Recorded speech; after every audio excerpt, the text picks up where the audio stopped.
The door of the dugout opened inward.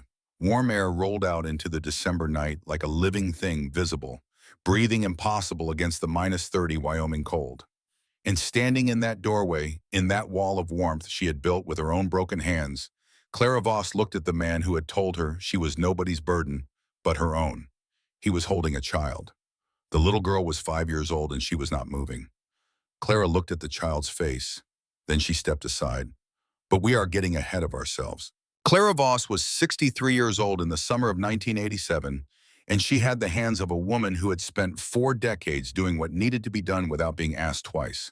She had raised 2 children in a farmhouse outside Granger, Wyoming, buried a husband in June, and by September she had $380, a 1974 pickup truck with a cracked windshield and a problem that no amount of practicality could make smaller.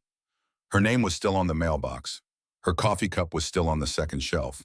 But the house was no longer hers, and the man who had made that decision was standing in the kitchen explaining it to her in the tone people use when they have already decided and are simply waiting for the other person to catch up. Roger Marsh was 41 years old. He had a broad back, a loud voice, and the particular confidence of a man who had never once been told no by anyone who mattered. He had married Clara's niece Diane 3 years earlier. Diane was the daughter of Clara's younger brother who had died of a heart attack in 1979, and Clara had loved the girl since she was 7 years old and used to fall asleep in Clara's lap during Sunday dinners. That love made what happened harder to carry. Roger had found the debt, a small mortgage remaining on the farmhouse, Walter's last miscalculation, a loan taken out in 1984 that Clara had been managing in payments she could no longer afford alone. Roger presented the numbers on a yellow legal pad. The bank would foreclose by spring if nothing changed. The solution, Roger explained, was simple. Sell the house, pay the debt. Everyone moves forward. He did not ask Clara where she would go. Diane stood by the window during the conversation. Her hands were folded in front of her. She looked at the yard rather than at her aunt, and Clara understood that the argument between them had already happened in another room on another night. And that Diane had lost it the way she always lost things with Roger. Not dramatically, but quietly, the slow erosion of a person who stops expecting to win. The papers were signed on a Thursday. On a Monday morning in late August, Roger stood in the doorway of the farmhouse and watched Clara load the last box into the truck bed. The sky was the particular blue of Wyoming late summer, enormous and indifferent. Clara did not ask for help. She had not asked for help since 1962, and she was not going to start now. Roger said one sentence as she walked to the driver's door. "You're 63, Clara. You had your turn. Don't make this harder than it needs to be." She got in the truck. She drove down the dirt road. She did not look back. She had $380. She had the truck. She had a wool blanket that smelled like the cedar chest it had lived in for 20 years. She had the clothes on her back and a cardboard box containing a cast iron skillet, a pocket knife, Heinrich's first notebook, and a photograph of Walter taken in 1971, when he still had all his hair, and the world still seemed like a place that rewarded patience. And she had a memory. Not a plan, not yet, but a memory sharp enough to navigate by. Heinrich Voss had come to Wyoming from Bavaria in 1928 at the age of 26 with $40 a canvas bag and a mind that could not stop turning problems over until it found the clean angle. He was a small man with large hands and the particular stubbornness of someone who had taught himself everything he knew and therefore trusted his own knowledge completely. He farmed, he repaired engines. He read books that his neighbors considered eccentric Roman engineering, ancient heating systems, the physics of how heat moved through stone and clay and compressed earth. He taught Clara these things the way other fathers taught their daughters to bake. When she was 9, he showed her how to build a fire that would last through a Wyoming night using half the wood a careless person would burn. When she was 12, he taught her to read the sky, the particular yellow-green of a tornado sky, the bruised purple that meant hail, the flat gray that meant nothing dangerous, just cold. When she was 15, he walked her across a piece of land 7 miles outside of Granger that no one had ever wanted because the soil was thin and the location was isolated and the creek was 2 miles east. He said, "The earth is warmer than people think, Clara. 5 feet down, the temperature never drops below 50 degrees. Not in January, not in a blizzard." The Romans understood this. They built heating systems using the earth itself. We have forgotten things our ancestors knew. She had listened. She had always listened to her father. Heinrich died in March of 1980. He left Clara his first notebook pages of calculations and sketches, and the compressed thinking of a man who had spent 50 years watching how the world actually worked beneath its surface. She had kept it in the Peter chest beside the wool blanket. She had read it many times. She knew it almost by heart. What she did not know, what she could not have known, was that Heinrich had left her something else. She would not discover that for 3 more days. The land was exactly where she remembered it. 7 miles outside of Granger, past the rock outcrop that looked like the profile of a sleeping man, past the old fence line that marked the end of the Deering property, past the dry creek bed that only ran in spring. A quarter section of grassland that the county had never bothered to develop because there was nothing to develop it with and nothing worth developing it for. The soil was thin over sandy loam. The grass was brown by August. No one had filed a claim on it in over 40 years. Clara had checked the county records in 1985, looking for something she could not have explained at the time. Call it instinct. Call it the residue of a conversation with her father 30 years earlier. Whatever it was, she had stood at the county clerk's window in Granger and confirmed that the land was unregistered open territory, and then she had driven home and said nothing to anyone. She pulled the truck off the dirt road and sat for a moment looking at the land. It was not promising. It was not beautiful. It was the kind of landscape Wyoming produced when it wasn't trying flat, windy, slightly melancholy in the way that empty spaces are melancholy when you are standing in them alone. The grass moved in the August wind. A hawk circled something to the east. The sky was enormous in every direction. Clara got out of the truck. She walked the perimeter the way her father had taught her, not looking at what was there, but reading what the ground was saying beneath what was there. She noted the slope. She noted where water would run in a hard rain. She found the place where the ground was flattest and the soil deepest, set back from the road, protected on the northwest side by a natural rise in the terrain. She stood on that spot for a long time. Then she drove into Granger and spent $127 of her $380. A spade, $18. A pick, $22. 20 clay drainage tiles, the kind used in field construction, $51. A small cast iron grate, $14. Cornmeal, dried beans, salt pork, and matches, $22. She had $253 left. She drove back to the land and she began to dig. The prairie sod was the first opponent. It had been growing undisturbed for decades, and its roots had woven themselves into a mat so dense that the spade bounced off the surface on the first strike. Clara adjusted her grip. She found the angle. She struck again, this time with the pick, and the sod cracked along a seam and came up in a piece roughly the size of a dinner plate. She stacked it on the perimeter. She went back. She struck again. By noon of the first day, she had cleared 6 feet of surface sod and dug 18 inches into the sandy loam beneath. Her hands had blistered in 4 places. Her lower back was speaking to her in a language she could not ignore.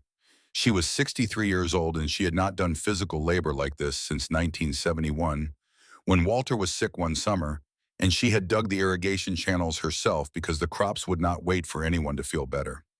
She kept going. The technique came back to her the way things learn young. Come back not smoothly, not without effort, but genuinely from a place in the body deeper than memory. Load the spade. Lift from the legs, not the back. Dump the earth on the perimeter where it would eventually become the walls. Return. Repeat. She worked until the light failed. That first night, she slept in the truck, wrapped in the wool blanket, and the temperature dropped to 47 degrees, which was cold enough to be uncomfortable, but not cold enough to be dangerous. She woke at first light with a stiff neck and ate a handful of cornmeal mixed with creek water and went back to digging. On the third day, the spade struck something hard at 2 feet deep. Clara stopped. She knelt in the pit and pushed loose soil away with her fingers. A box. Metal roughly the size of a shoebox edges, sealed with what had once been roofing tar, now cracked and dry. It had been buried deliberately, not thrown in, not dropped accidentally, but set down carefully at exactly this depth by someone who knew how deep a spade would have to go before it found the thing they were hiding. She pried the lid open. Inside, sealed in oilcloth, a notebook.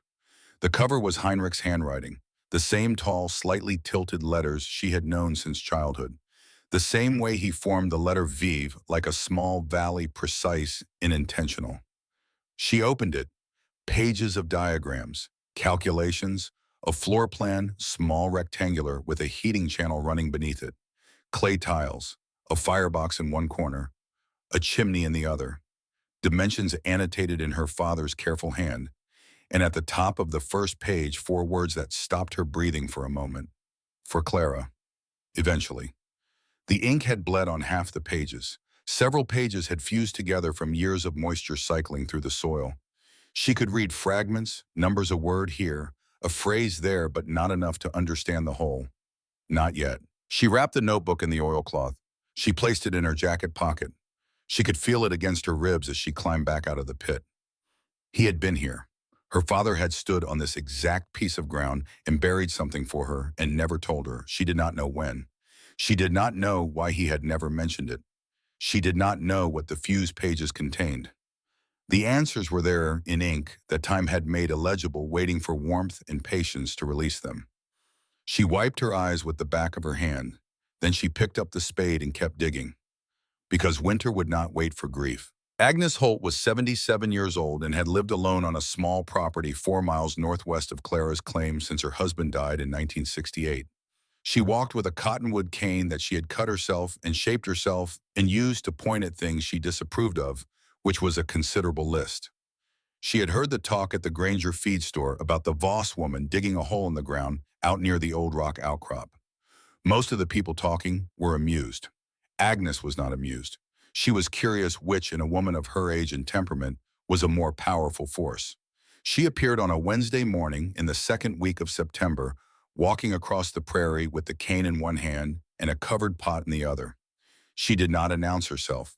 She walked to the edge of the excavation, which was now 3 feet deep, 8 feet wide, and 12 feet long, and looked down. Clara looked up. A thin woman with blistered hands and shadows under her eyes, and the expression of someone who had decided something and was not going to undecide it. Agnes studied the pit for a long time.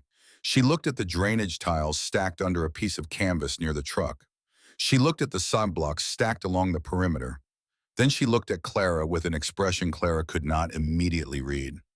"Your father was Heinrich Voss." It was not a question. "Yes, ma'am." He talked about this. Agnes set the pot down on the edge of the pit. Roman heating systems, underground insulation. People thought he was out of his mind. She paused. "I didn't think he was out of his mind." She looked at the tile layout. Her expression shifted not to approval exactly, but to something adjacent to it. "Your joints are too wide. 2 parts clay, 1 part sand. Mix it thicker than you think you need to. Let it cure 3 days before you run any heat through it, or the whole system cracks." Clara looked at the tile layout, made a note in her mind. Agnes picked up the pot. "Corn chowder. Eat it before you fall over."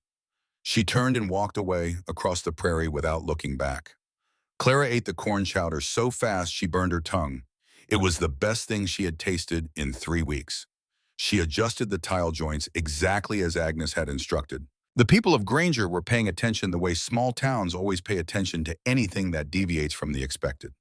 The story spreading through the coffee shop and the feed store and the one gas station on Main Street had been shaped, as these stories always are, by the version told first. Roger Marsh had spoken to people before Clara left. The ungrateful relation, the difficult woman, the 63-year-old who had refused reasonable help and chosen to make things hard for everyone. Nobody asked for Clara's version. Nobody ever does when you are old and female and quietly broke. The name appeared in the 3rd week of September. A teenager working at the Granger General Store mentioned to his father that someone ought to put the Voss property on the wall map that hung behind the counter, the informal community chart that locals use to track land parcels and neighbors. His father marked it with a penciled X and the words written in small letters, "Voss's Hole." The name spread by the weekend. 3 men at the Granger Tavern, Dex Calloway, Mick Pruitt, and a ranch hand everyone calls Stumper, started a pool. They wrote the terms on a bar napkin and put it under the ashtray. $20 each. The options were: Clara gives up before Thanksgiving. Clara gives up before Christmas. Clara requires medical evacuation before New Year's. Nobody offered the option that she would still be there in the spring. Roger heard about the pool. He found it satisfying in the particular way that small satisfactions find men who have done something they are trying not to examine too closely.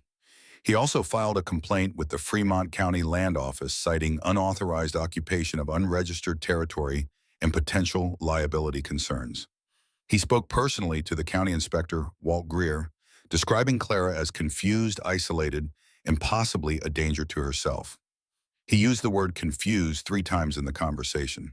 Clara heard about the pool from a woman named Vera Stamp who brought her eggs one afternoon and felt guilty enough about the whole situation to say something.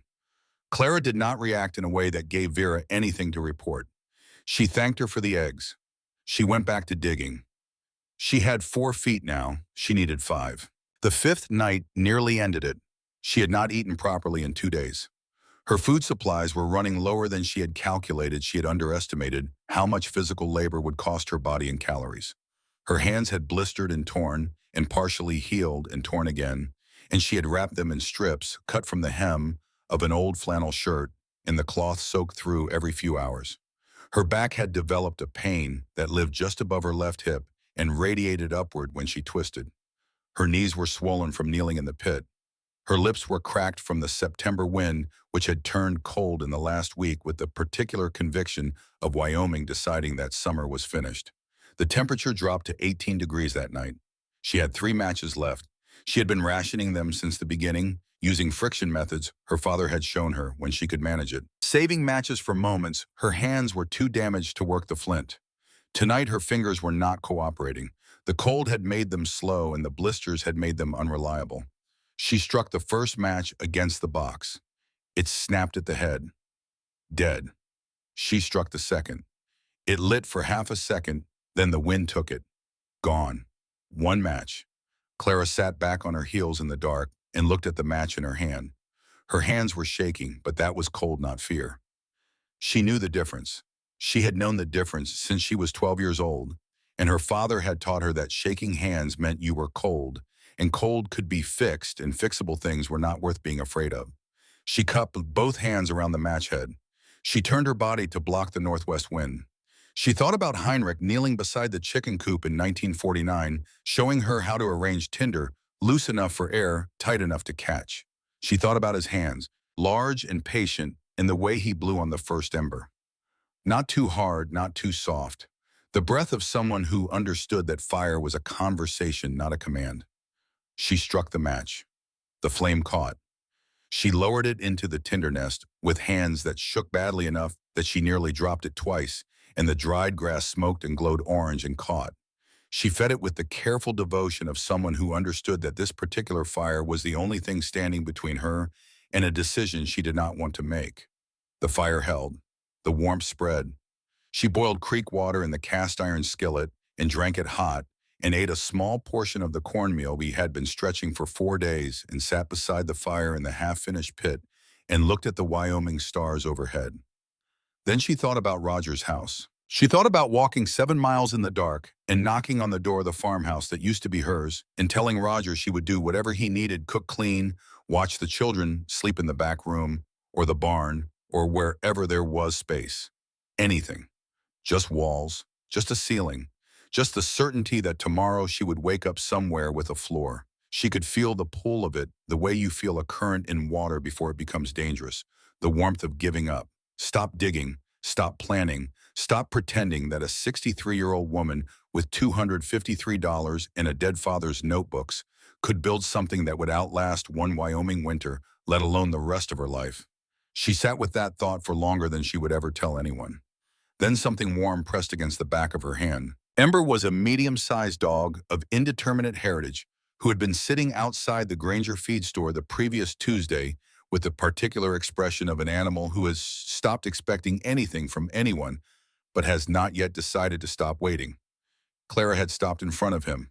He had looked at her with brown eyes that held no accusation, only patience. She had said, "I can barely feed myself," and walked away. He had followed. She had walked faster. He had limped after her, favoring his left front paw. She had stopped, turned around.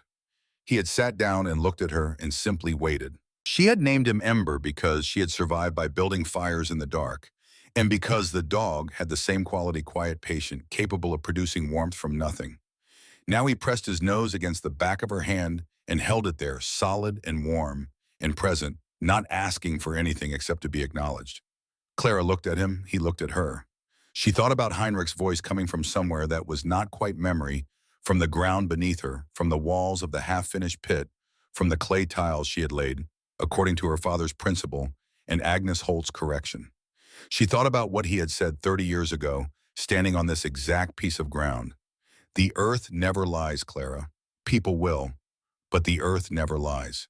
She had been 53 years old then, in the middle of an ordinary life, and she had not understood what he was preparing her for. She understood it now. She sat up straighter.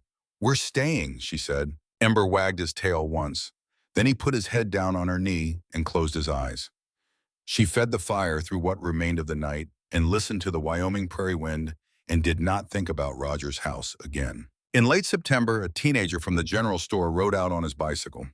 He stopped at the edge of the excavation, which was now almost 5 feet deep and beginning to look to anyone with sufficient imagination like an actual structure, and looked down at Clara, who was hauling river stones in a cloth sack from the back of the truck. "Mr. Granger wanted me to tell you," he said. "Folks are calling your place Voss's Hole." He put it on the map behind the counter, drew a little X next to it. He waited to see what she would do with this information. Clara set down the stone sack. "Tell Mr. Granger my name is Voss," she said. "Ma the Hole, the Voss property. He can update his map." The boy shrugged and rode away. The map did not change. 2 weeks later, on an October morning with the temperature at 22 degrees and the first serious snow of the season sitting on the horizon like a threat, Pastor Eldon Webb came out from Granger with 3 members of his congregation. They stood at the edge of the entrance ramp, which Clara had cut into the earth at a deliberate angle, a cold trap that would prevent warm air from rising out, and peered into the dim space below. Clara had the firebox positioned in the northwest corner, lined with flat creek stones.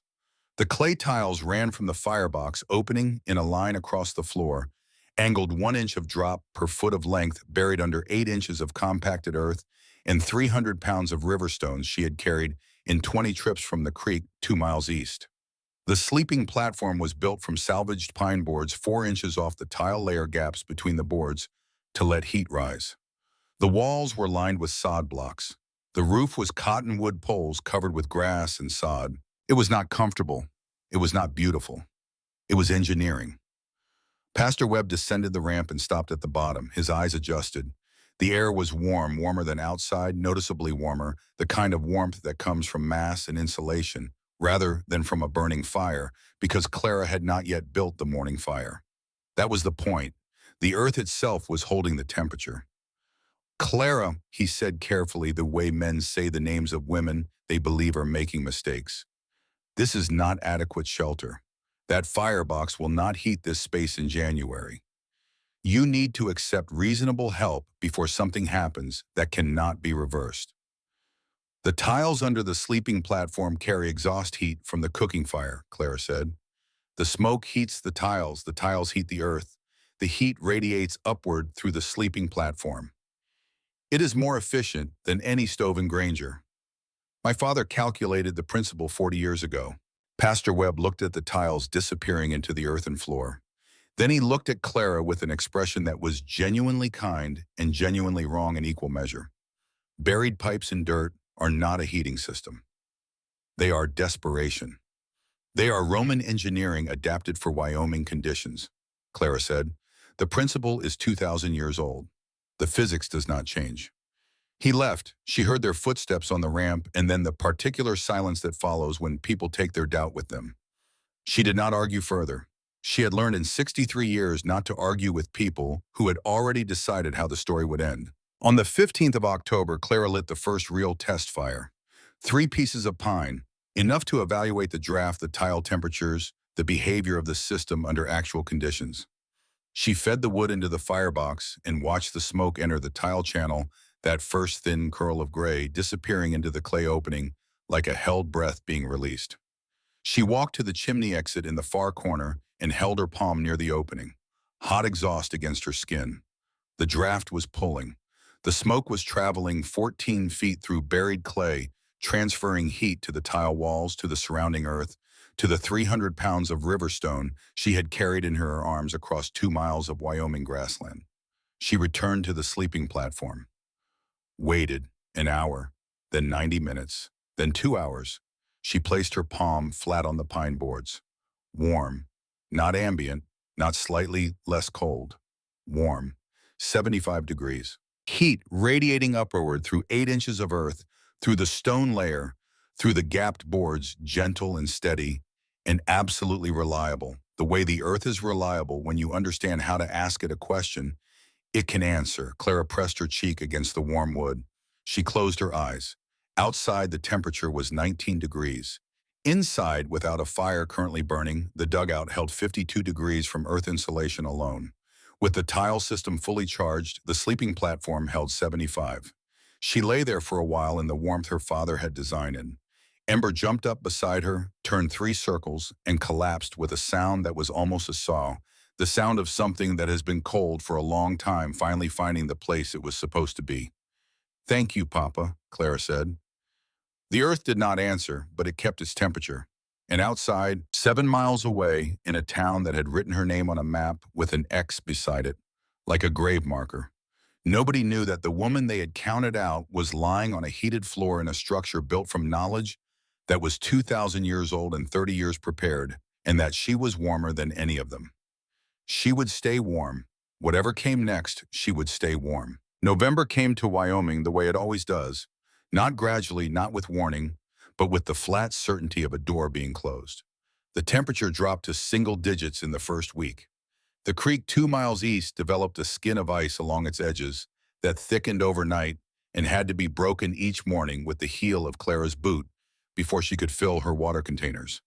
The prairie grass went from brown to the particular silver gray of vegetation that has accepted what is coming and stopped pretending otherwise. The sky pulled low and heavy over the land, the color of old pewter, and stayed there. Inside the dugout, the temperature held at 52 degrees without any fire. Clara had verified this by sitting in the far corner on 3 consecutive mornings. No fire from the previous evening, no body heat from sleep to distort the reading and pressing her thermometer against the earthen wall. 51, 53, 52. The variation of a system that knew what it was doing and did it consistently. 5 feet of Wyoming earth above her head, 4 feet of sod-lined wall on every side, and the accumulated thermal mass of the planet itself maintaining a temperature that no blizzard could touch, because no blizzard reached that deep. Her father had been right. He had been right about everything. When she built the morning fire, 3 pieces of pine, the same amount she would burn to cook breakfast anyway, the tile system came alive in a way she never quite stopped finding remarkable. The smoke entered the channel at the firebox and traveled its 14-foot journey through buried clay, giving up heat the entire length of the passage, charging the surrounding earth and stone with energy that would release upward through the sleeping platform for the next 6 to 8 hours. By the time she ate her cornmeal, the boards beneath her were 80 degrees. By the time she finished the morning's work, the platform had settled to a steady 75 and would hold there until late afternoon. She cooked with the same fire she would have needed regardless. The heating cost her nothing additional. Nothing. The smoke that any conventional stove would have sent straight up a chimney and thrown away into the Wyoming cold was instead making a 14-foot journey through her floor and paying rent in warmth before it left. Her father had called it capturing waste. She called it surviving. The first time Ben Larson came out to the property, he did not announce himself. He was 26 years old, the son of a Swedish-American family that had been in Fremont County since the 1940s, and he worked as a welder and general metalworker out of a small shop on the east side of Granger. He was not a large man, but he had the particular density of someone who had worked with his hands since he was old enough to be useful, and he moved with the deliberate economy of a person who did not waste motion. He stood at the top of the entrance ramp and looked down at the dugout for a long moment before Clara noticed him. Ember noticed first a single low sound that was less warning than announcement, and Clara turned to see a young man with a canvas tool bag over his shoulder studying her chimney cap with an expression she could not immediately interpret. She waited. He came down the ramp. He looked at the firebox, the tile opening the sleeping platform. He crouched and impressed his palm flat against the boards, the same way Inspector Greer would do weeks later. that instinctive gesture of a person who has been told something is impossible and needs to verify it with their own skin. He held his hand there. Then he stood up. "This is real engineering," he said. Clara looked at him. "The draft angle on the chimney cap is going to give you problems in a north wind," he said. "Wind reversal. You'll get smoke pushed back down the flue into the living space. I can fix that." He reached into the canvas bag and produced a fabricated iron cap, custom-made, hinged on one side to deflect wind from any direction. He installed it on the chimney in 20 minutes while Clara watched. He checked the draft when he was done by holding a lit match near the flue opening and watching the flame pull. It pulled cleanly. He picked up his bag. "There's scrap bracket material at the shop," he said. "I can bring out what you need for the firebox surround." Clara looked at the bag, at the custom fabricated cap on her chimney, at the young man who was already halfway up the ramp. "That cap wasn't scrap," she said. He paused without turning around. "No," he said, "it wasn't." And he kept walking. She did not call after him. She did not thank him in a way that would require acknowledgement. She understood what was happening. A young man who had decided something was right and was acting on it without making a production of the decision, and she respected it enough to let it be what it was. Ember watched him go with his tail moving steadily. Clara told them both to mind their own business. Inspector Walt Greer arrived on a Thursday morning in mid-November with a Fremont County vehicle, a clipboard, and the expression of a man who has been given an assignment he considers straightforward. He was 52 years old, methodical, and had spent 15 years evaluating property conditions across a county the size of some eastern states. He had assessed collapsed barns, condemned mobile homes, and once memorably evaluated a structure that a man had built entirely from reclaimed highway signage.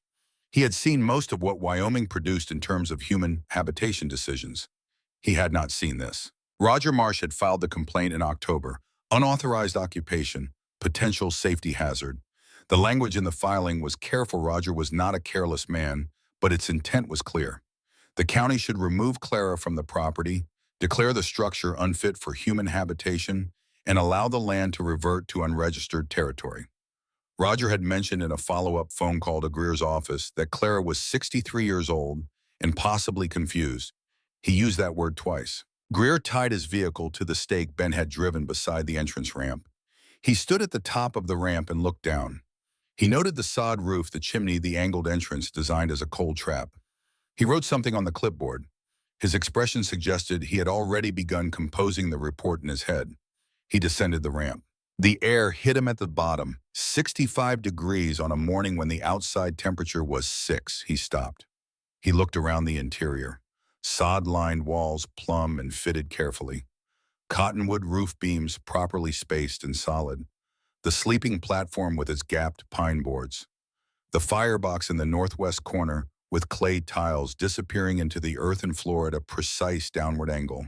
The chimney shaft rising clean through the sod roof. A wool blanket folded on the platform. The cast iron skillet hanging from an iron nail beside the firebox. A dog lying on the platform watching him with calm brown eyes. The air was warm. That was the thing he kept returning to. Warmer than his office in the county building. Warmer than his own kitchen on most November mornings. "You are Clara Voss," he said. "I am. 63 years old. Yes. Living alone in an underground structure on unregistered territory." "On improved territory," Clara said.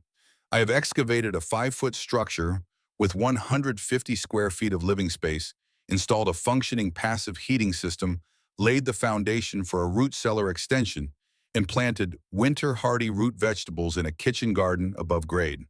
Under territorial improvement law, sustained habitation with a demonstrated improvement constitutes valid occupancy." Greer looked at her over the clipboard. "The heating system," he said. "Explain it." Clara explained it. She described the firebox position relative to prevailing winds.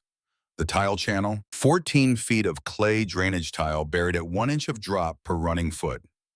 The thermal mass of the surrounding earth in the riverstone layer beneath the platform. The efficiency of using cooking fire exhaust, which any conventional stove discarded as a heat source for the sleeping area. She described the temperatures she had measured consistently over 6 weeks of operation. Greer walked to the firebox, looked at the tile opening. walked to the chimney, looked at the exit, walked to the sleeping platform, and placed his hand flat on the boards. He held it there. His eyebrows moved slightly. Clara saw it. A man recalibrating. He wrote in the notebook for a while. Then he looked up. The complaint filed against this property describes you as possibly confused and potentially a danger to yourself. Clara waited.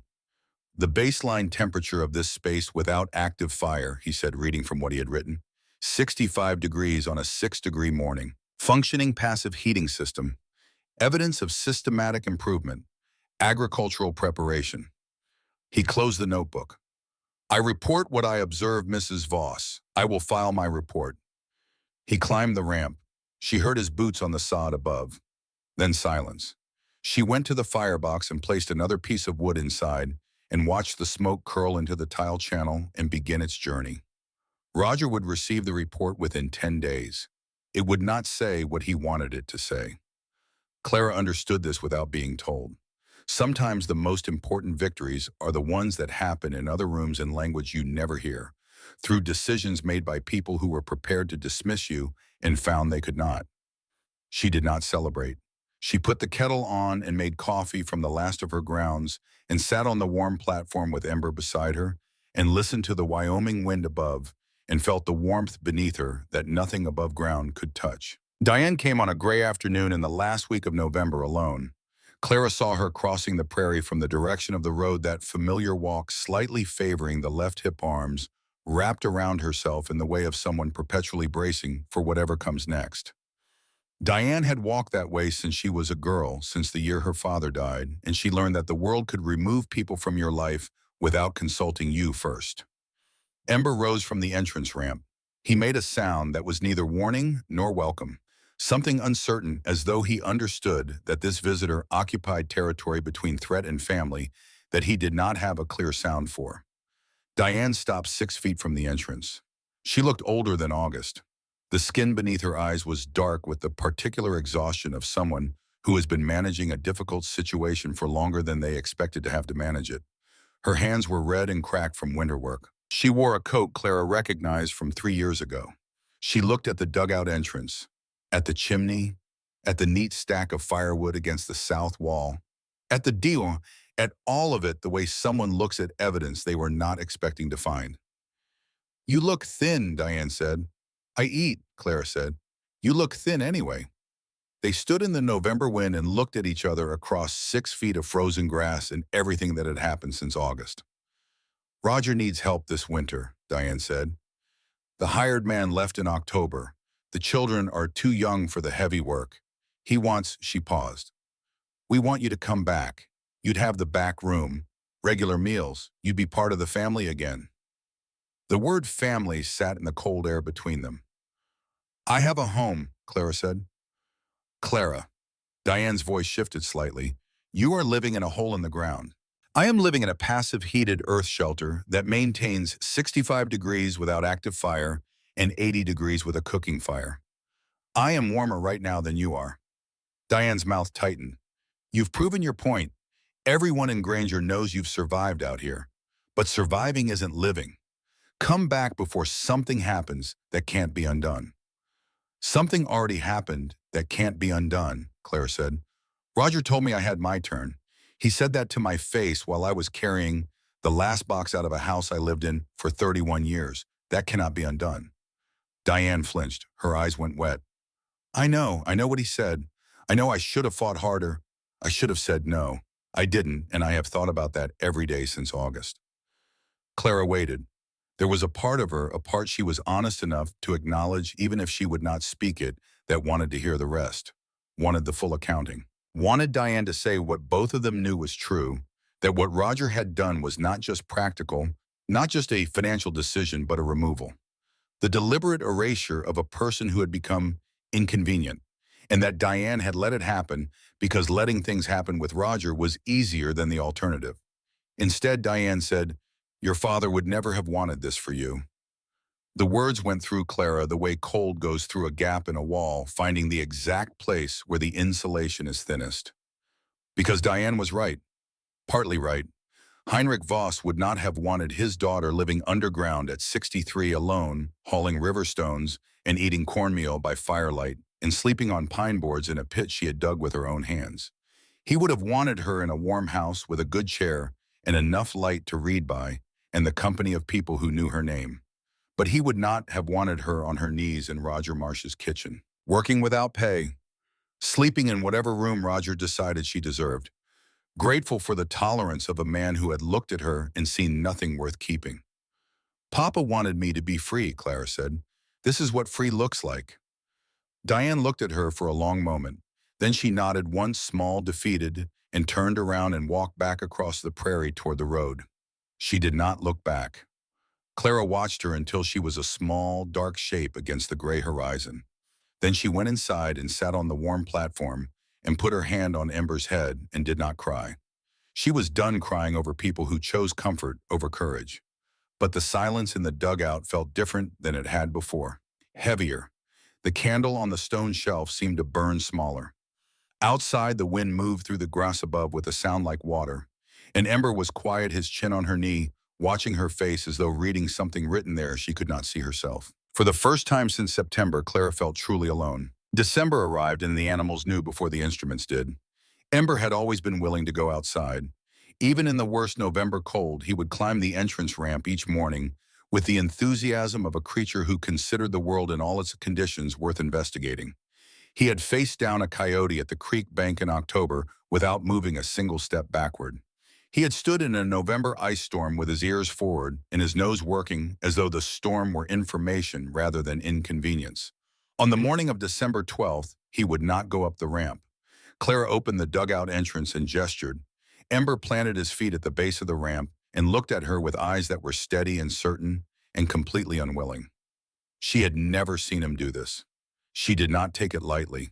She climbed the ramp alone and stood on the Wyoming prairie and looked at the sky. The sky was wrong. Not the gray of ordinary December overcast, and not the white that meant snow already falling, and not the blue that meant cold and clear.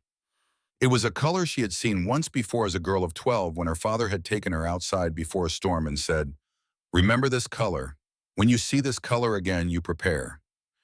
Yellow-green at the horizon, shading toward the color of a bruise on the high overcast above. The particular light of a sky that is doing something the ordinary sky does not do, compressing, loading, drawing into itself the energy of an event that has been building for days across 1,000 miles of Canadian plains. The birds were flying southeast, not scattered, not in the loose patterns of ordinary winter foraging. Every bird visible was moving in the same direction, fast and low, with the purposeful urgency of creatures following an instruction older than language. Clara stood on the prairie for 4 minutes. She felt the pressure in her ears, the subtle equalization that happens when barometric pressure drops faster than the body expects. Her father had taught her to notice this. Most people felt it and filed it away as nothing. Heinrich had filed nothing away. She went back inside and checked everything. Food 7 days if she was careful. Water, both containers full from yesterday. Firewood, the largest stack she had built, yet 3 weeks of fuel at normal consumption. She had been adding to it all month without knowing exactly why, the way you sometimes do things that only make sense later. She checked the tile joints, the chimney draft, the entrance ramp. She filled both water containers again from the creek, making the 2-mile trip twice in the sharp cold, knowing that if what was coming was what she thought was coming, the creek would be unreachable for days. Then she walked to town. The walk to Granger took 90 minutes. The wind had shifted to the northwest and was carrying something in it that was not yet snow but was the promise of snow, cold with an edge to it that was different from ordinary December cold, a cold with intention behind it. She went to the general store first because that was where people gathered in the morning. Vern Gruber was behind the counter. He was 58 years old and had run the store since his father retired in 1974, and he knew the name Voss's Hole without needing to look at the map behind him. "There's a storm coming," Clara said. "A serious one. The animals are wrong this morning, all moving southeast. The barometric pressure has been dropping since yesterday evening. The sky has gone the color your father or grandfather would have called a warning sky. I think this could be comparable to 1949. Gruber looked at her over his glasses. "Is that so?" He said it the way you say something when You have already decided it doesn't require a real response. He glanced at Dex Calloway, who was standing near the coffee pot. Something passed between them, the brief, shared amusement of two people observing the same spectacle. People should be bringing extra wood inside, Clara said. Storing water, getting animals into barns. If I'm wrong, you've lost an afternoon of work. If I'm right. The Voss woman is predicting blizzards now, Gruber said to Calloway.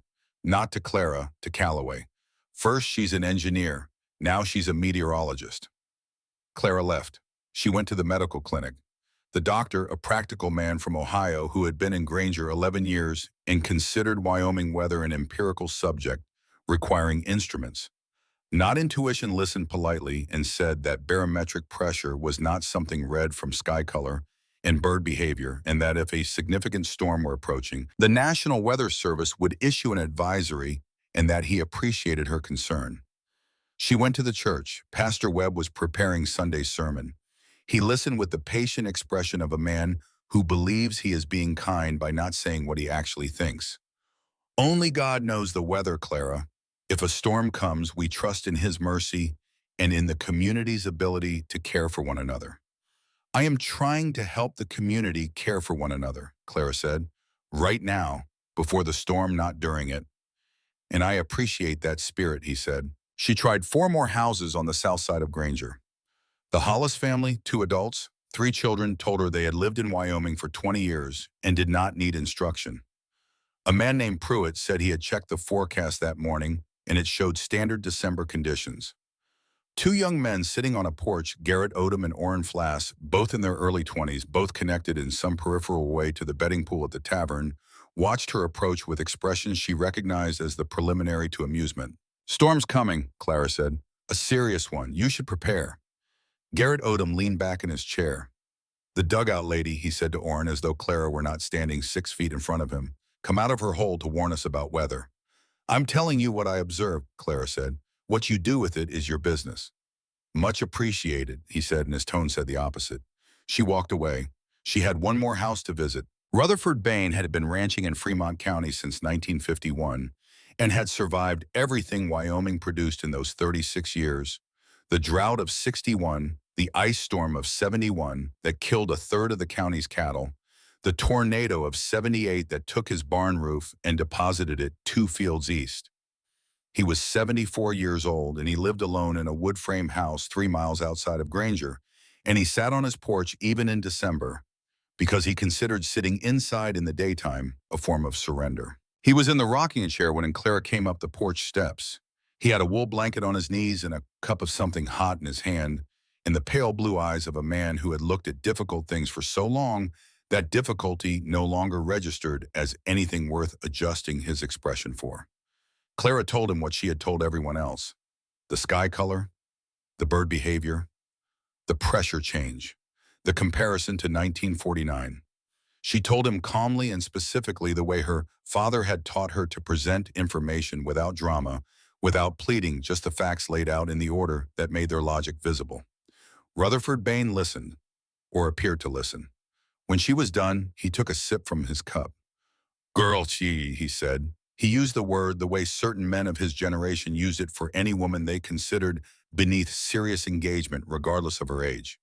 I have survived 40 Wyoming winters. I survived the blizzard of 1949 you are referring to. I survived things before that and since. When men half my age have quit this country, I am still on this porch. I do not require instruction on winter. Mr. Bain, Clara said, my dugout is 7 miles southwest near the rock outcrop. If you change your mind, you are welcome there anytime. It is warm and it is protected and there is room. He looked at her with those pale blue eyes. Go home, he said. She stood on his porch for a moment and looked at him and thought about saying the rest of it, about the blizzard of 1949, about the people who had been certain and prepared and still died because certainty is not insulation and preparation built on the wrong assumptions is just a slower kind of unprotected. About how the distance between confidence and survival is sometimes 30 yards in a whiteout. But Rutherford Bain was not a man who could be persuaded by information he had not requested. He had built his identity around the fact of his survival, And he would defend that identity before he would defend his life, because for a man like him, the two had become indistinguishable. "The offer stands," Clara said, and walked down the porch steps. She did not look back. She had learned in 63 years when looking back was useful and when it was just punishment. The walk home took 2 hours. The wind had strengthened from the northwest and was carrying the first scouts of snow, not falling exactly but moving horizontally at knee height in thin streams that stung where they hit exposed skin. The temperature had dropped 7 degrees since morning. Clara descended the entrance ramp and sealed the door behind her, built a fire in the firebox, 4 pieces of pine, slightly more than usual. Watched the smoke enter the channel, stood at the chimney exit, and felt the hot exhaust against her palm. She sat on the warm platform with Ember beside her. Outside, the wind was building. She could hear it as a low note beneath everything, not yet loud but present, the way a sound is present just before it becomes something you cannot talk over. She took the oilcloth bundle from the shelf above the firebox, unwrapped it carefully. The notebook. Heinrich's second notebook, the one that had been waiting in the ground for her to find it. She opened it in the candlelight and turned to the pages that had separated from each other over the past 3 months of warmth. More of them had loosened. She could read a line here, a calculation there. The word Clara appeared 3 times on a single page she had not been able to read before, and a number 1955. Her father had been here in 1955. She had been 31 that year, living in Cheyenne, newly married to Walter, beginning a life that seemed from the inside of it like the only kind of life possible. And Heinrich had been here, on this ground, writing her name. She could not yet read what he had written. The pages were not finished releasing their information. They needed more time, more warmth, more of what the dugout had been providing for 3 months. She placed the notebook back in the oilcloth, set it on the shelf, put her hand on Ember's back and felt the steady rise and fall of his breathing. The wind above was no longer a low note, it was a chord. Something large was assembling itself along the Canadian border, gathering cold and velocity across 1,000 miles of open plains, and it was pointed directly at the thin strip of Wyoming prairie where 19 people, though Clara did not yet know the number, could not have imagined it were going to need something that only she had thought to build. She banked the fire, checked the tiles, checked the chimney cap Ben had installed. Everything was sound, everything was ready. She lay down on the warm platform in the dark dugout, Ember curled against her side, the notebook on its shelf. The earth above her, holding its 52 degrees with the patience of something that has been doing this for longer than human memory runs. Outside, the first real wind of the storm arrived. Clara listened to it and was not afraid. The earth never lied, and she had built her house inside the earth's promise. The storm hit on the evening of December 14th. It did not build gradually. It did not give the prairie time to brace or the town of Granger time to reconsider. 1 hour the wind was 20 miles per hour, and the snow was falling at an angle that was inconvenient but manageable. The next hour the world simply ended. 70 miles per hour sustained. Not gusting, sustained as though the wind had made a decision and intended to keep it.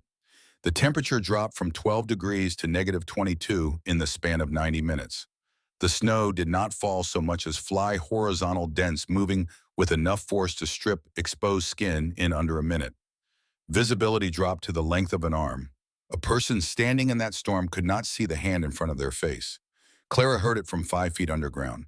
She heard it the way you hear an explosion from inside a basement, a low, continuous roar that was not quite sound and not quite vibration, but some combination of both, transmitted through 5 feet of Wyoming earth, through the sod roof, through the clay walls, arriving in the dugout as a muffled presence that said the world above you is being unmade. She had built the evening fire at 5 o'clock, 4 pieces of pine, slightly more than her usual evening measure. The smoke entered the tile channel, cleanly drew through all 14 feet, without hesitation exited the chimney at temperature. The sleeping platform climbed to 82 degrees. The dugout air held at 56. She cooked her beans and cornmeal sitting on the warm boards, while the worst storm in 38 Wyoming winters assembled itself directly above her head. The contrast was absolute in a way that was almost impossible to hold in the mind simultaneously. Above a world at -22 wind at 70 miles per hour, snow moving horizontally like thrown sand, visibility 0. Frostbite in 2 minutes, death in 30. Below, a woman eating her supper in her socks. Ember lay beside the firebox with his nose on his front paws and his eyes half closed, monitoring the storm through some frequency of hearing or pressure or pure animal intuition that Clara could not access. He was not afraid. He was watchful. There was a difference, and he embodied it completely. Clara peeled a potato. She thought about the people in Granger, about wood piles and single-pane windows and the spaces around door frames where caulking dries and shrinks over years of Wyoming winters and lets in the cold one thin breath at a time, each breath invisible, each one carrying away a fraction of the warmth that a stove is working to replace. She thought about children sleeping near stoves because they are the smallest and feel the cold the most. She thought about the mathematics of fuel, how much a family burns on a normal December night, and how much more a storm like this demands, and whether the arithmetic comes out right by morning. She thought about Rutherford Bain on his porch with pale blue eyes and 40 Wyoming winters behind him, in a chair he would not leave. She banked the fire, lay down on the warm platform. Ember climbed up beside her. Outside, the roar continued.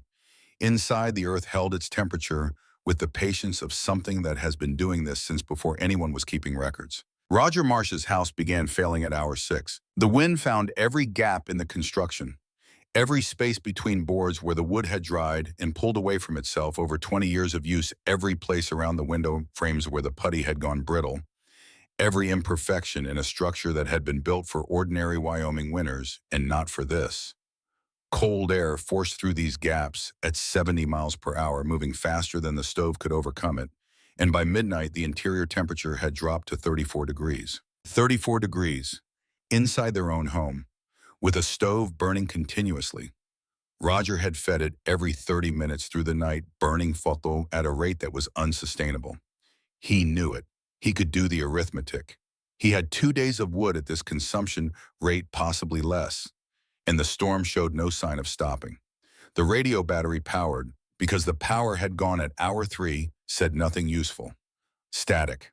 The signal was lost somewhere between Granger and wherever the nearest weather station was still transmitting. His youngest daughter was 5 years old, May. She was wrapped in every blanket in the house, layered in every piece of clothing she owned, pressed between 2 of her older siblings near the stove. And still, she was not shivering anymore. The shivering had stopped an hour ago, which was not the improvement it sounded like. Diane recognized the stillness for what it was, the body conserving its last resources, pulling heat away from the extremities, protecting the core. May's lips had gone from pink to the particular bluish gray that Diane's grandmother had described once in a story about the blizzard of 1949, in a tone that made clear it was a color you did not want to see on someone you loved. Roger stood at the window and looked at the whiteout and understood that the house was no longer a shelter. It was a slower version of outside. The cold was inside the walls now, patient and methodical, and it was winning. He thought about the dugout. He had heard the talk. Everyone in Granger had heard the talk because Granger was the kind of town where talk was the primary industry. The Voss woman underground with her clay pipes and her Roman heating theories. The folly. The hole. He had filed the county complaint himself. He had used the word confused to Walt Greer and felt the rightness of it at the time. But May's skin was the color Diane's grandmother had described, and Roger was out of other options. "Get the children dressed," he said. "Everything they own. We're going." The walk was 7 miles. Later, when people talked about that night, and they talked about it for years the way communities talk about the things that reveal them to themselves, nobody could fully describe what it was like to walk 7 miles through a storm that was trying to kill you. The words available were not adequate to the experience. Roger carried May the entire way. He held her against his chest under his coat, her small weight pressed against his sternum, and he could not tell for most of the walk whether she was unconscious or simply beyond the effort of being awake. Diane held the hands of the 2 middle children, gripping through mittens, so thick she could not feel whether she was gripping or not, holding by memory and intention rather than sensation. The 3 older children held onto each other and onto Roger's coat and moved their feet because stopping was not survivable, and they understood this without needing it explained. Frostbite came for Roger's face in the first 10 minutes. White patches on both cheeks and across the bridge of his nose that he could not feel, which was how frostbite worked. It removed sensation before it removed tissue, So you did not know how much you were losing until later, when the warmth returned and the damage became legible. They found the dugout by the rock outcrop. Roger knew it was near there. He had made it his business to know the way you make it, your business to know the location of things you intend to dismiss. One of the older children, his son, 14 years old, the one who had his father's stubbornness and his mother's instincts, spotted the outline of the sod roof through the whiteout. They dug through the snowdrift, blocking the entrance ramp with their hands, numb fingers clawing through packed snow that had the consistency of compacted sand. Roger found the door. He pounded on it with a fist he could not feel. Clara had been awake. She had not slept properly since the storm began. Not from fear, she was past fear. Or perhaps more accurately, she was living inside a fear so large and constant that it had become indistinguishable from ordinary alertness. She had been monitoring the fire, the tile temperatures, the chimney draft, feeding wood at measured intervals, calculated to maintain the system at peak efficiency through the night. She heard the pounding. Ember was already at the base of the ramp standing. She climbed up and pulled the door open, and the warm air came out, and the frozen night came in, and standing in the space between them was Roger Marsh with a child in his arms and his face white with frostbite, and behind him Diane and 4 children who looked like people who had just walked through something they could not have imagined surviving and were not yet certain they had. Clara looked at May's face. She looked at it for 1 second. The color, the stillness. She stepped to the side. She did not say, "I told you." She did not say, "You had your turn." She did not reach for any of the things she had earned the right to say over the previous 4 months. The complaint Roger had filed with the county, the word confused he had used to describe her, the X on the map at the general store, the betting pool at the tavern, the morning in August when he had stood in the doorway of her farmhouse and watched her carry the last box to her truck. 4 words. Come in, get warm. 8 people came through the door first. Clara moved with the economy of someone who has already done the calculation and knows exactly what needs to happen and in what order. May went onto the sleeping platform immediately, the warmest surface in the dugout, currently at 82 degrees. Clara placed her directly above the central tile junction where the clay ran hottest. She took the wool blanket from the shelf, her only blanket, the one that smelled like cedar, and 40 years of Wyoming winters, and wrapped it around the child, completely tucking the edges underneath to trap the rising heat. May's lips were blue. Her breathing was shallow and irregular. Clara built the fire larger than she had ever built it. 6 pieces of pine instead of her usual 4. She needed maximum heat through the tile system, and she needed it now. The firebox accepted the wood and the smoke entered the channel, and Clara listened to the draft, that familiar whisper of air moving through clay, and it held. The system did not care that there were 8 people instead of 1. Physics did not count heads. Within 30 minutes, the tiles reached peak temperature. Within an hour, the sleeping platform had climbed to 86 degrees. Roger sat against the north wall with his knees drawn up because there was no room to extend his legs and his swollen hands in his lap, and his eyes on his daughter, watching the color come back, the way color comes back from hypothermia. Not all at once, not dramatically, but in small increments that are each their own separate relief. May opened her eyes. She looked at the earthen ceiling, at the candlelight on the walls, at the dying lying beside the platform, watching her with the calm brown eyes of a creature who had seen enough difficulty to know that this moment, this particular moment, was the good kind. "It's warm," she said. Her voice was small and certain and completely present. Diane made a sound that was not a word. She pressed her face into her daughter's hair, and her shoulders shook, and the sound she was making was not entirely grief and not entirely relief, but some third thing that only exists in the moment when the thing you are most afraid of does not happen. Then more pounding on the door. The Hollis family came next. Their roof had partially collapsed under the weight of drifting snow, a sound like a gunshot, their oldest son said, and then the ceiling of the east bedroom was simply not where it had been. Thomas Hollis carried his youngest boy, 7 years old, who had not spoken since the sound. The child's eyes were open, but focused on nothing visible in the dugout.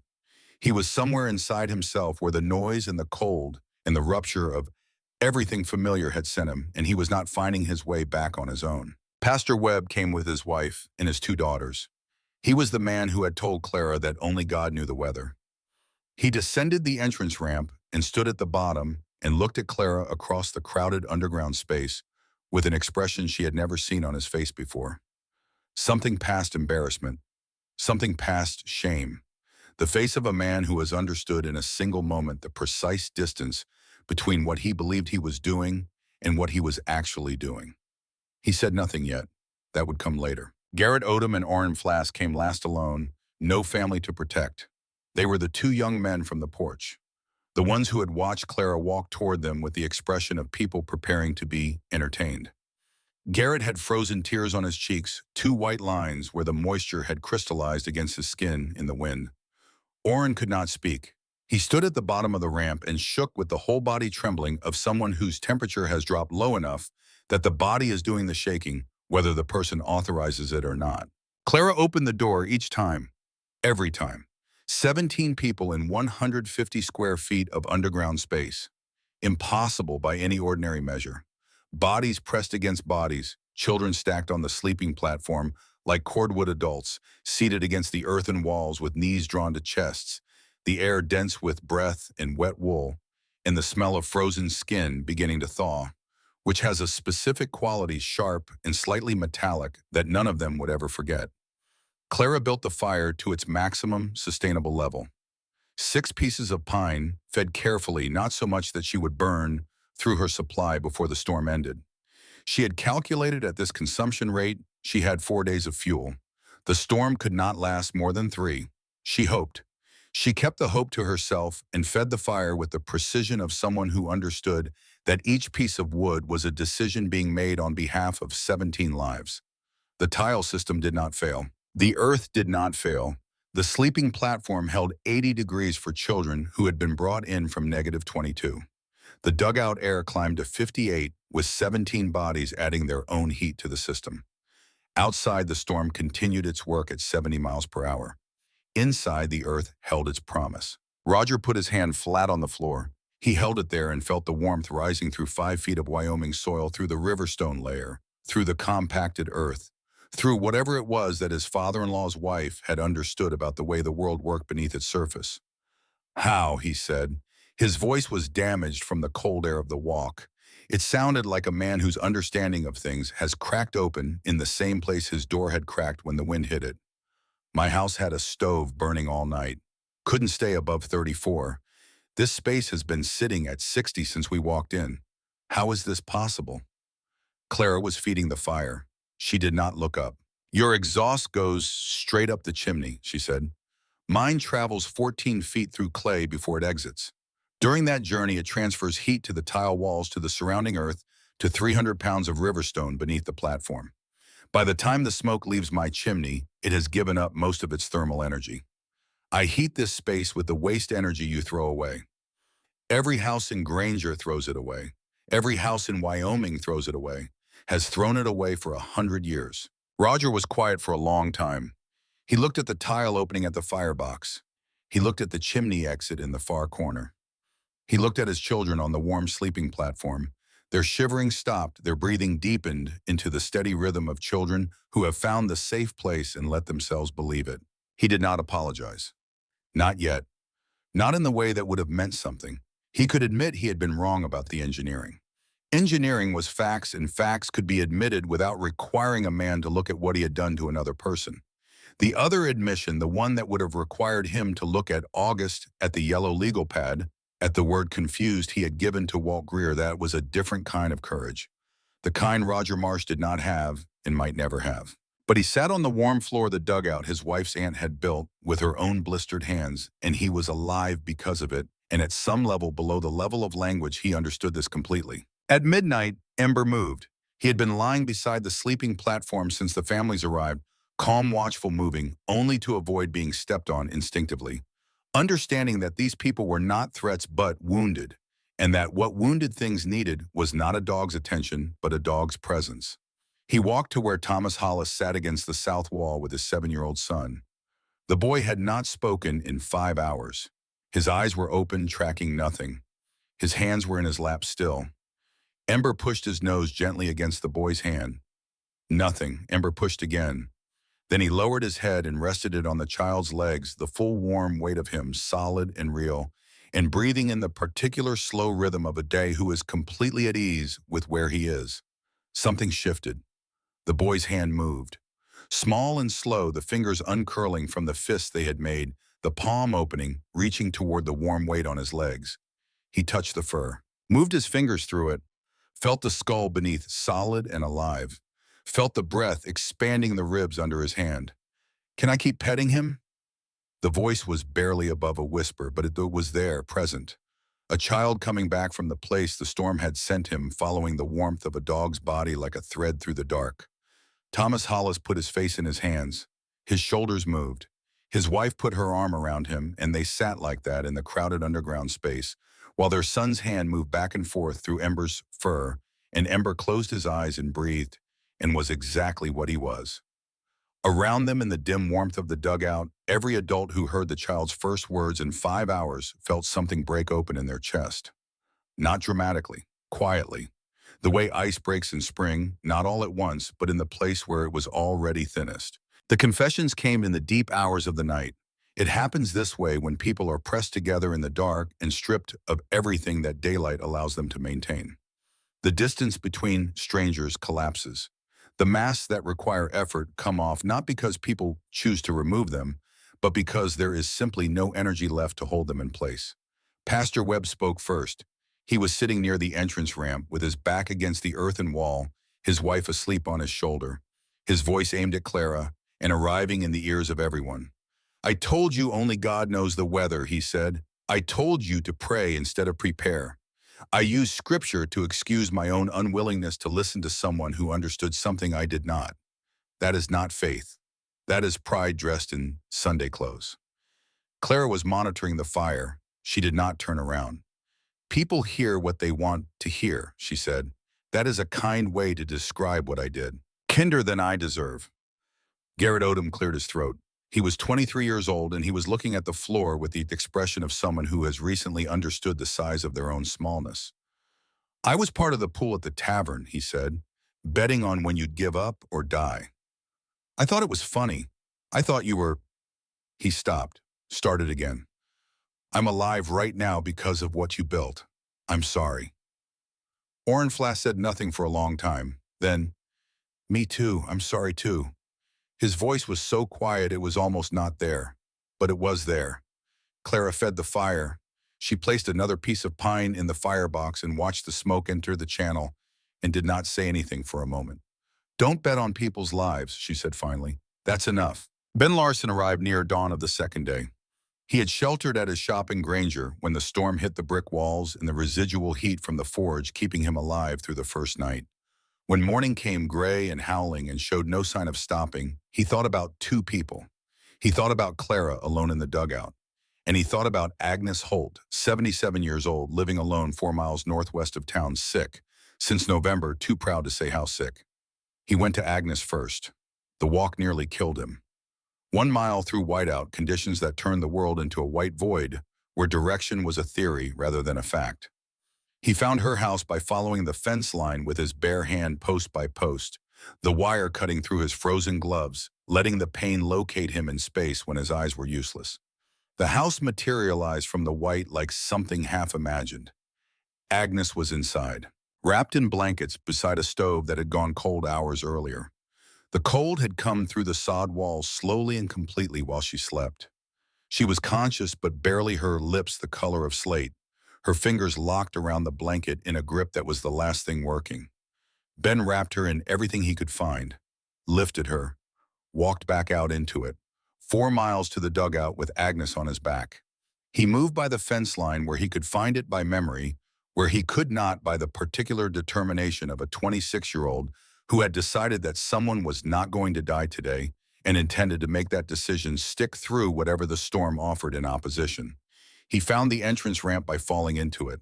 He pounded on the door with his shoulder because his hands had stopped working. Clara opened it. Warm air. Vapor. Ben and Agnes, both coated in ice, both alive. One of them barely, both of them through the door and down the ramp before the storm could reconsider. 19 people, 150 square feet. The tile system held 200 degrees. The sleeping platform held 80. The earth held its promise. The earth always held its promise, if you knew how to ask it correctly and were willing to do the work of asking. They survived the second night. Clara fed the fire at measured intervals through the darkness. She calculated and recalculated. Fuel for 4 days at this rate. The storm would break. It had to break. Storms of this magnitude did not sustain indefinitely, they spent themselves, the way all large things spend themselves eventually. She kept the calculation to herself and fed the fire and maintained the system and did not allow herself the luxury of uncertainty in front of 19 people who needed her to be certain. Ruthie's fever broke just before dawn of the third day. May had spiked in the second night, the body's delayed response to the cold stress, its immune system mobilizing after the immediate crisis had passed. Diane had sat awake most of the night with her hand on her daughter's forehead, monitoring the temperature the only way available to her. When the fever broke, she said two words that moved through the crowded dugout like a wave. She's through. People who had been holding their breath for 2 days exhaled. Someone laughed. Someone else wept. The sounds layered over each other in the underground air and became something that was neither grief nor relief, but the specific emotion that exists only in the moment when the thing you most feared does not happen and your body does not know yet how to respond to the absence of fear. 19 people, 19 lives held together by clay tiles and river stones, and the knowledge of a man who had been dead for 7 years and whose legacy was a warm floor in a hole in the ground that the town of Granger had written off with an X on a map. Clara read the notebook in the deep hours of the second night while everyone slept. She had not planned it. She had been sitting by the firebox monitoring the draft, feeding wood, and at 45-minute intervals, and she had reached up to the shelf where the oilcloth bundle sat and unwrapped it without deciding to. The way you do things that have been waiting to be done. The warmth of the dugout over 3 months had done its slow work. The pages that had been fused together by years of soil moisture had separated the way things separate when given enough time and the right conditions. Every page was readable now. Every word. Clara read by candlelight with the fire at her back and 19 sleeping people around her and the storm muffled above. Heinrich had come to this land in 1955. She was 31 that year, living in Cheyenne, newly married to Walter, beginning the ordinary life that had seemed from the inside of it like the only kind of life possible. She had not known her father was here. He had not told her. He had come alone with his surveying tools and his notebooks, in the particular private thinking of a man who plans for futures other people cannot yet see. He had measured the land, noted the soil composition, the slope, the distance to the creek, calculated the depth at which Wyoming earth maintained a constant temperature regardless of surface conditions.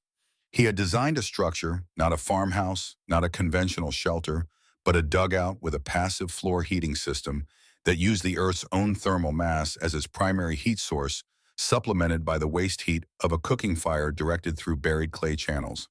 He had drawn the floor plan, noted the dimensions, calculated the tile angles, described the riverstone layer and its function as thermal storage, the chimney position, the entrance angle for cold trap design, and then he had written, in the careful, measured hand that Clara had known since before she could read, "This land is for Clara." She does not know it yet. She may not need it for years. She may not need it at all. But if the time comes, if life removes the floor from beneath her, as life sometimes does, even to the people who deserve it, least this place will be here. 5 feet below the surface, the earth does not change with the seasons. It holds its temperature. It holds its promise. If Clara ever needs a place that cannot be taken from her, the earth will keep it warm. She only has to find it. The last entry was dated March of 1979, 1 year before Heinrich died of a stroke at his kitchen table on a Tuesday morning in early spring. He had been 77 years old, which was old enough to know that the future he was preparing for was not his own. Clara held the notebook against her chest. She sat in the warm dugout with 19 people sleeping around her and the storm above, and her father's words against her sternum, and she understood something that she could not have understood before this winter. Before the spade hit the box, before the tiles went into the ground, and the heat came up through the boards and proved what Heinrich had always known. She had not come to this land by accident. She had not remembered her father's teachings by coincidence. He had planted a seed in her memory, piece by piece, lesson by lesson, across 40 years of conversations about clay and stone and the physics of how heat moved through the earth. And he had planted a plant in the ground waiting. Both had waited patiently for her to arrive. She was not building something new. She was finishing what her father had started. She pressed the notebook against her chest and wept. Not from sadness, from something larger than sadness. From the understanding that love does not end when the person who carried it stops breathing. It changes form. It becomes knowledge. It becomes clay tiles and river stones and warm floors. It becomes a 63-year-old woman sitting in the dark in a structure her father designed 32 years before she needed it, surrounded by 19 lives that would not have survived the night without it. Ember pressed his nose against her hand. She let him. The storm ended on the morning of December 17th. It did not fade. It stopped. One moment the roar was there vibrating through the earth above the dugout like something alive. The next moment it was simply gone as though it had spent everything it had and had nothing left. The silence was so complete and so sudden that several people woke believing something had gone wrong. The absence of the sound they had been living inside for 3 days registered as alarm before it registered as relief. Ember was already at the top of the ramp. Clara dug through 3 feet of packed snow with her bare hands, which were by now so accustomed to difficult work that the cold was simply another condition to move through. She broke into morning light that was almost painful, the particular white light of a Wyoming winter after a storm when the sun reflects off unbroken snow in every direction and the world seems to have been remade overnight in a single blinding color. The prairie was unrecognizable, 20-foot drifts against anything that had offered wind resistance. Fence posts invisible. The landscape that had existed before the storm, brown grass familiar contours, the slow rise toward the rock outcrop was gone, replaced by a white geometry that bore no resemblance to the world of 4 days ago. 19 people climbed out into the light one by one. They stood in a ragged line on the snow and looked at what the storm had done. Nobody spoke for almost a minute. There was nothing to say that the silence did not already contain. 3 people had died. The names came to Granger one by one over the following days, arriving the way such news always arrives in small communities, person by person, household by household, each name dropping into the town's awareness, like a stone into still water. Margaret Sills, 71, who lived alone at the north end of Granger. Her stove had gone out sometime in the second night. She had pulled every blanket she owned over herself and gone to sleep and not woken up. Her cat was found alive beside her. A man named Elwood Pruitt, 44, a bachelor farmer, 2 miles east, who had gone out during the first night to check his horses and lost his direction in the whiteout, 30 yards from his own front door. They found his tracks in the snow afterward, circles of man walking in loops, blind in the white 40 yards from safety, 30-20, the circles getting smaller as the cold made its final argument, and Rutherford Bain. Discovered on the afternoon of December 18th after a search party dug through the drift that had buried his house to the roofline. He was in the rocking chair with the wool blanket on his knees. His eyes were closed.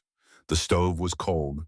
The woodpile beside it was full, not depleted full, which meant he had stopped feeding the fire at some point in the second night. Not from lack of fuel, he had simply stopped. Whether from exhaustion or confusion, or the particular surrender that comes when a man who has survived everything finally meets the thing he cannot outlast, nobody would ever know. His face was calm. His hands were folded in his lap. If you did not know, you might have thought he was sleeping in his chair, the way old men sleep in the afternoon, completely without apology.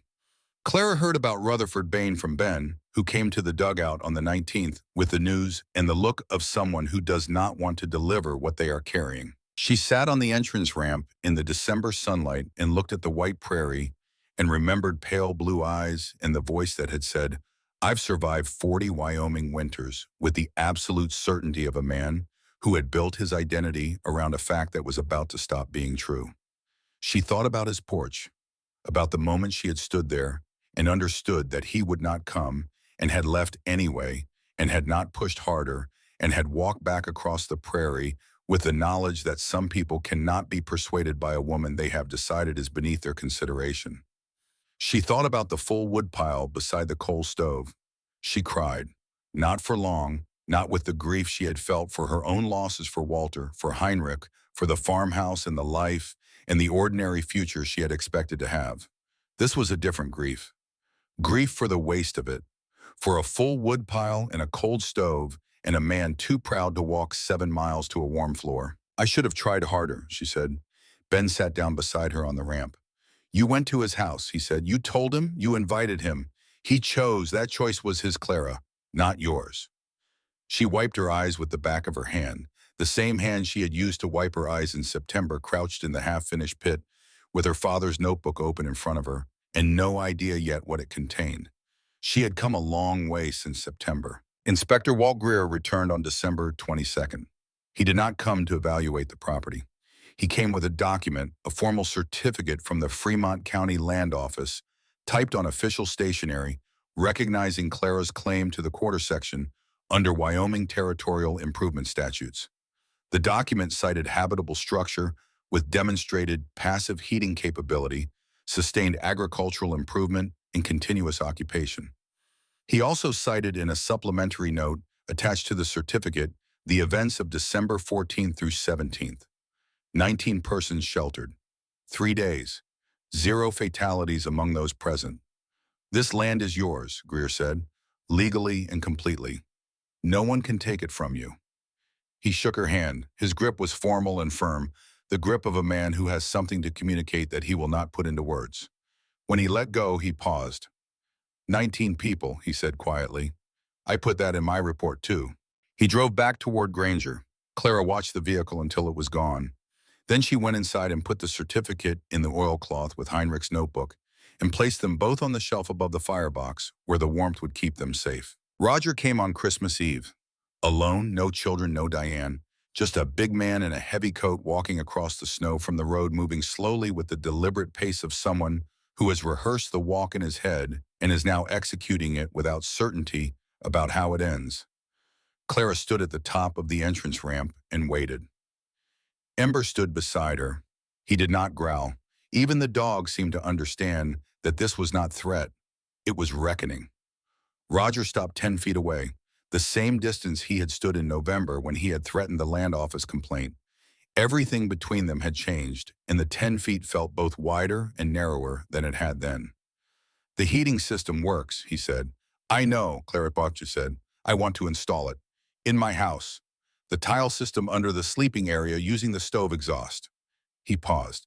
"I can show Diane and she can help me build it." Clara looked at him. She waited. She waited for the part that would complete the sentence that had been unfinished since August. "I was wrong to throw you out. I was wrong to use the word confused. I was wrong to stand in that doorway and watch you carry the last box to your truck and say you'd had your turn." She waited for the words that would require Roger Marsh to look at himself and see clearly, and without the comfort of justification, what he had done to another person. The words did not come.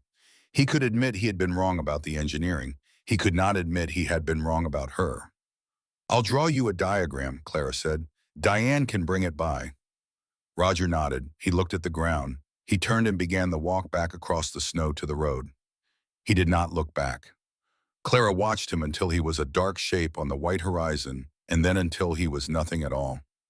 She thought about August, about the yellow legal pad and the word confused in the sentence he had said in the doorway. "You had your turn." She thought about what it meant to have a turn, whether a life was the kind of thing that came in turns, whether warmth and shelter and the basic dignity of being seen as a person were things you used up and handed back. Her father had not believed that. Heinrich Voss had believed that the earth kept its promises regardless of what people decided you deserved. He had buried a plan in the ground for her 32 years before she needed it and trusted that she would find it. She turned and went back inside. She fed the fire. She sat on the warm platform with Ember beside her and Heinrich's notebook in her lap and the certificate of ownership on the shelf. Outside, Christmas Eve settled over Wyoming in the particular silence of a night after a storm. Enormous cold clear the stars, hard and bright, in a sky that had forgotten how to threaten anything. Inside, the earth held its temperature. The tiles held their warmth. The warmth her father had designed and she had built, and 19 people had survived because of radiated steadily upward through the pine boards and into the space where Clara Voss sat 63 years old, alive, warm, and exactly where she was supposed to be. By the spring of 1988, 11 families in the Granger area had asked Clara to help them understand the tile system. By 1990, 22 homes used a variation of Heinrich's design. Clara drew the diagrams herself, clean, precise, the same careful hand that had copied her father's calculations into her own notebooks over 40 years. She explained the principles to anyone who asked. She charged nothing. Knowledge that keeps people alive is not something you sell. Agnes Holt died in the winter of 1991 at the age of 81 in the bedroom of the house Clara had built above grade, a proper frame house with glass windows and wood floors, and beneath those floors, clay tiles running from the kitchen stove through channels under every room. The same principle, the same physics, the same gift. Agnes's last words were to Clara, spoken in the particular voice of someone who has outlived their own expectation of themselves and found the extra time worth having. Your father was right about the earth, she said, and I was right about you. Ember died in the spring of 1999. He was old, by then gray around the muzzle, slow on the stairs, sleeping more hours than he was awake. He died on the sleeping platform of the original dugout, which Clara had kept intact as a root cellar, and privately as the place where everything had begun. He was curled in his usual spot above the central tiles, still warm from the residual heat in the stones. Ben carved the headstone from Wyoming limestone. The inscription read, "He found us when we needed finding." In the summer of 2005, Clara Voss sat on the porch of her house and watched her great-grandniece Rosie play in the yard. Rosie was 7 years old, Diane's granddaughter, the child of Diane's daughter Nora, born in 1998, into a family that had been quietly, incrementally changed by the winter of 1987 in ways that none of them had ever fully put into words. She had Clara's eyes, which were Heinrich's eyes, which were the eyes of a family that had always looked at the world and seen more in it than the surface offered. She came running up the porch steps with dirt on her knees and a question in her face. "Grandma Clara," she said, "did you really live underground in that old cellar behind the house?" "I did," Clara said. "Wasn't it scary?" Clara looked out at the yard, at the mound of earth behind the house where the original dugout entrance was still visible, still maintained, still warm inside if you descended the ramp and stood on the floor, where the tiles still ran and the earth still held its promise after 18 years. "Every single day," she said. "I was frightened every single day." Rosie considered this. "Then why didn't you stop?" Clara reached out and took the child's hand, small, already calloused from digging in the garden, already learning the feel of earth between the fingers, and placed it flat on the porch boards, warm in the July sun. "Your great-great-grandfather taught me something," she said. "He taught me that the earth never lies. People will disappoint you. Systems will fail you. The cold will try to kill you. But the earth keeps its promises. Always has. Always will." Rosie looked at her hand on the warm wood. "Will you teach me," she said, "everything he taught you?" Clara looked at the child's face. She saw Heinrich in the set of the eyes. She saw Walter in the line of the jaw.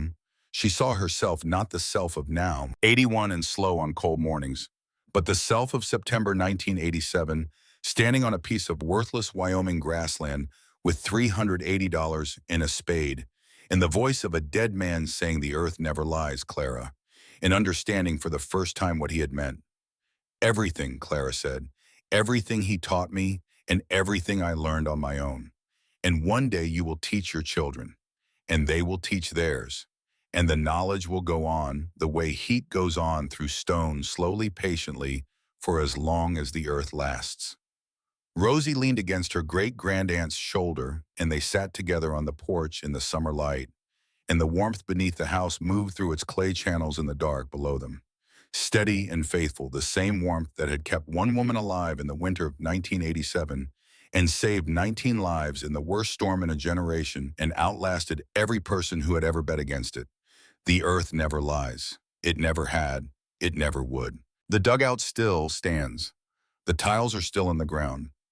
If you descend the ramp and stand in the dim space where Clara Voss spent the winter of 1987 and place your hand on the floor where the sleeping platform once stood, you can still feel it, warmth rising from the earth. Patient and steady, the same warmth her father designed and she made real and her family carried forward. The same warmth that kept a 63-year-old woman alive when everyone around her had decided she would not make it. The same warmth that saved 19 people who had laughed at the woman who built it. If you are facing your own storm, if the doors are closing and the cold is rising and the people around you have placed their bets against you, remember, Clara, Remember $380 and 20 clay tiles and a dog named Ember and a father's voice saying the earth never lies. The warmth you need is already beneath your feet. You just have to dig.